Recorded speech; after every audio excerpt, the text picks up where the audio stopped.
Following Saturday, I watched Attack of the Clones, and I was like, okay, that wasn't as good. But then the following Saturday after that, I watched Revenge of the Sith, and I was like, wow. And then the following Saturday after that, I watched A New Hope, and I thought, wow.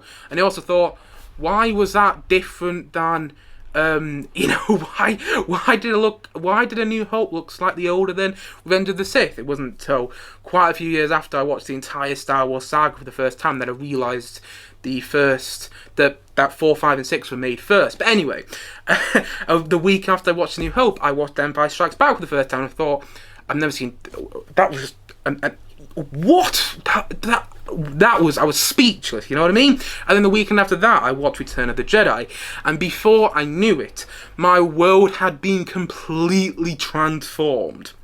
You know, if you couldn't tell already, just look behind me. Star Wars has been such an integral and important part of my life, and has been there for me every single year, because every single year since I watched the first 6 Star Wars movies for the first time, I haven't been able to stop rewatching them because of how much they mean to me. Just rewatch those films over and over again, and particularly when I was a kid, I was obsessed, and I mean obsessed, with The Phantom Menace, because it just hit me in the sweet spot at the right time. It was my introduction to Star Wars, and it was my introduction to movies. I mean, I would rewatch this film over and over again, and so it still holds that nostalgia factor for me. That's one of the reasons I still enjoy this film. You know, I haven't actually said this yet, but I should have.